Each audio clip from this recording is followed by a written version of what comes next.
Comfortably accommodated. Now, a B52, with the wings being so big, the wings have outriggers to prevent the wingtips striking on the runway when in strong crosswinds. The aircraft also has 4 two-wheel steerable bogies, an interesting feature of the B52 landing gear, which eases the problems caused by crosswind landings. Both the front and rear bogies can be set to angles as much as 20 degrees to either side of the straight ahead position.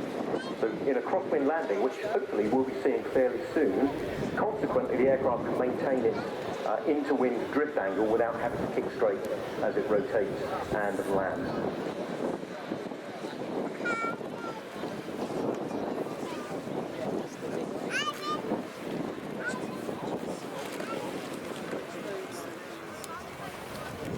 The B52, the right-hand end of the airfield, lining up to close the show with its run and brake, circuit and final landing.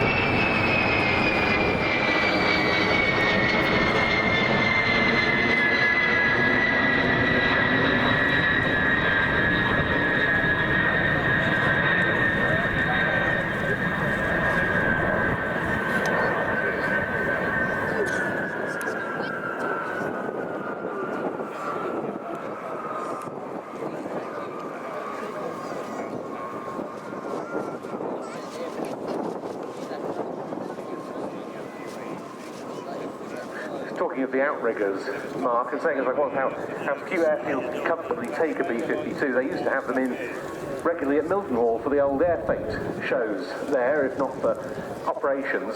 And they used to say that they'd have to count on probably about half a dozen of the runway lights being taken out by a B52 on each visit. Yeah, absolutely. Well, the vast majority of military airfields, the runway width is just 45 metres.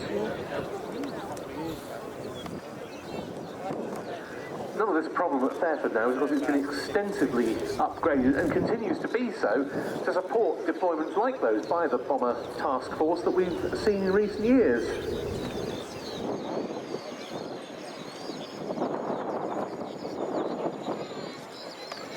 Another thing actually very, very visible now is the fact that the aircraft flies nose down at low altitudes due to the relative angle of the wings to the fuselage.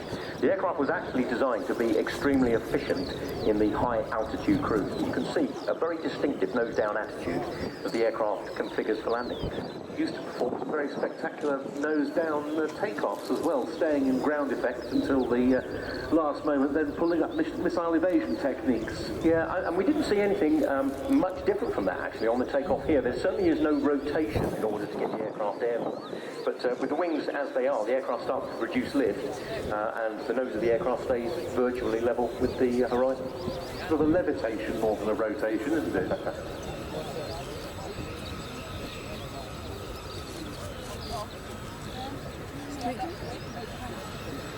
We've all heard the phrase over the years of flying bomber circuits. Well, there we have that 2 miles downwind, roll out at roughly 1 mile final.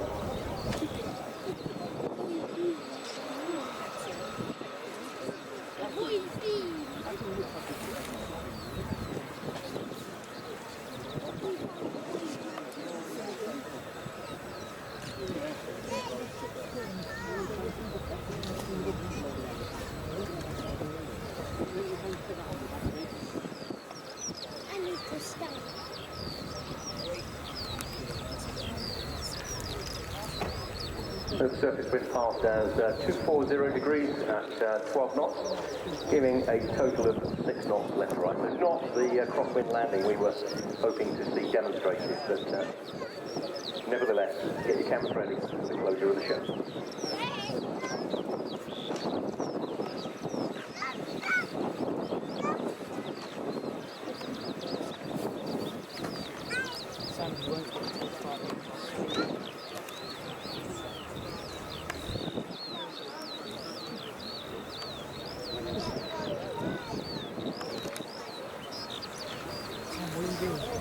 drove my car.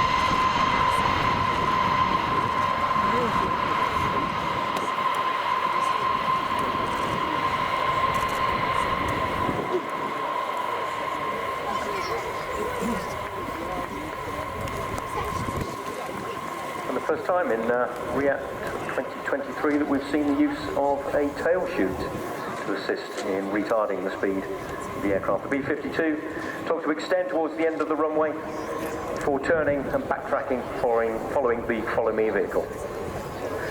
That was one of the gentlest B52 touchdowns I think I've ever seen. Not a puff of smoke from the tyres.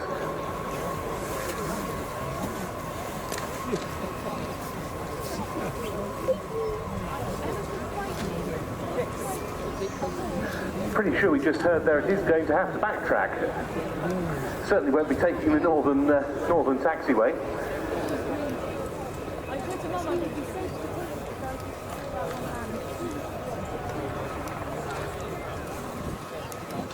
Follow Me vehicle now on the runway. Flashing.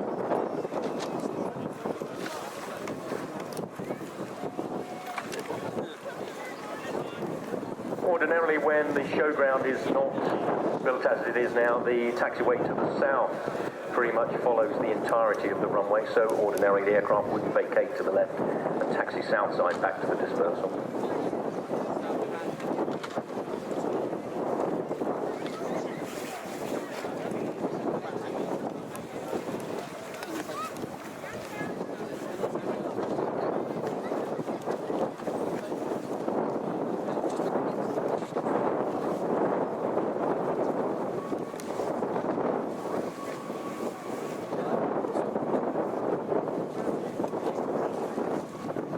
B52 vacating temporarily. You may see the brake chute come off.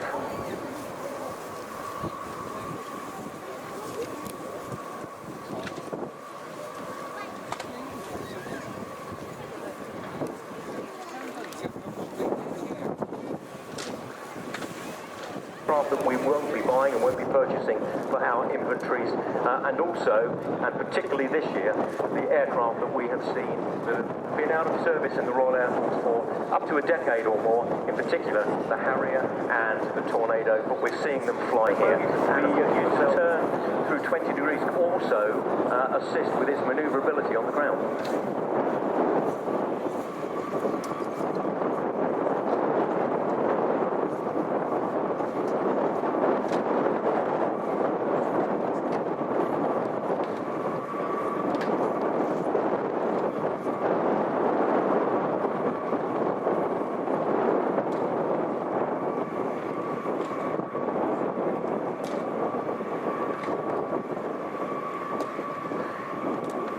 If you are about to walk away from the flight line, I suggest you don't. Wait until the B52 has gone past. What you're about to see is something truly unique.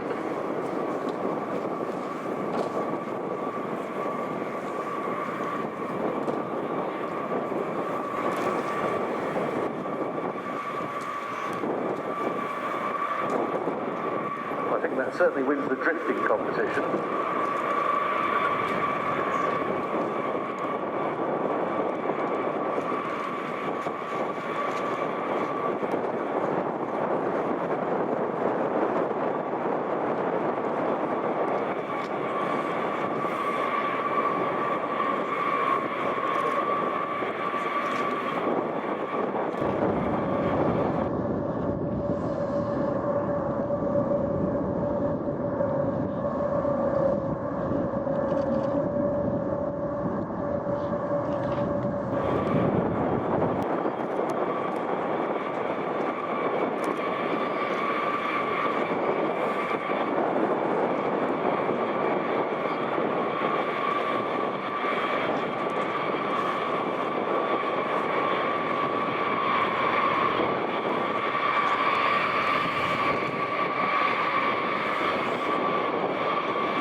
outriggers, with the port outrigger in contact with the ground, with the starboard outrigger about 5 foot off the ground.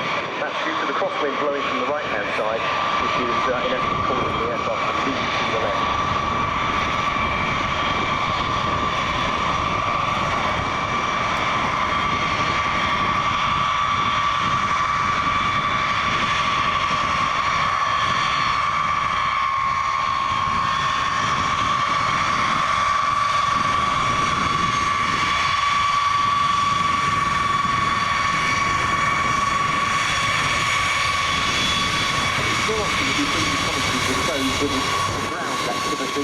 But I think that was well worth it.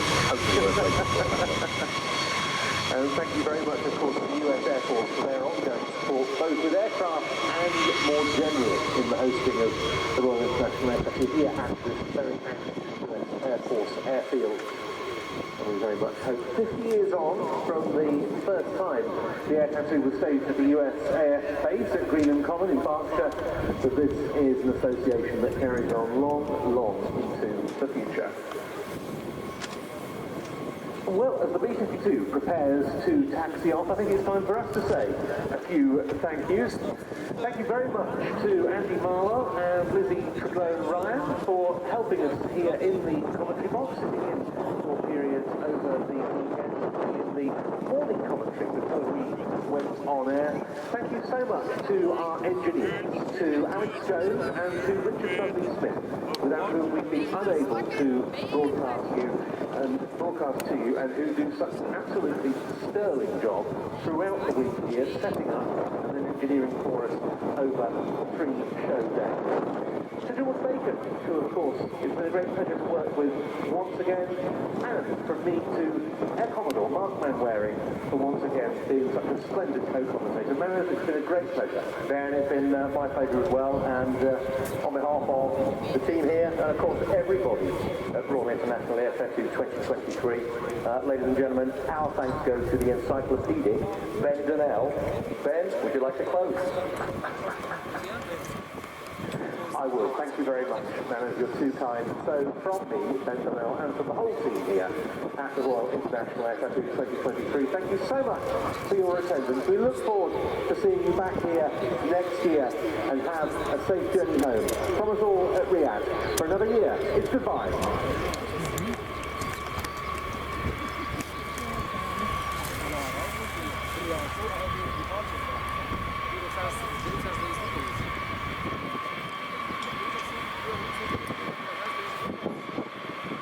As you begin to make your way out of the showground now, a reminder that although 1 or 2 attractions will remain open until approximately 7 o'clock, the showground will be fully closed at 7:30. Do follow the directions of all the stewards around the site, please. Do make sure you've got everything with you, and of course at the same time do make sure we're just doing a team photograph instead of wondering why I've got a little strange on the microphone here.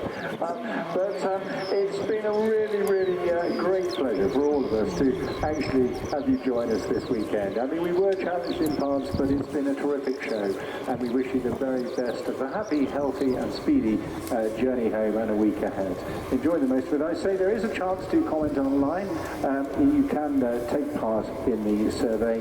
You just merely need to go to the air2.com site and visit the survey that is on the feedback menu there. That would be really helpful. And of course, don't forget to make sure you book in for next year. And then finally, once you hit the cars, make sure you tune into 87.7. That will just help you guide your way out in smooth, with a bit of light entertainment and a few reflections on the fantastic show we've had this weekend as well.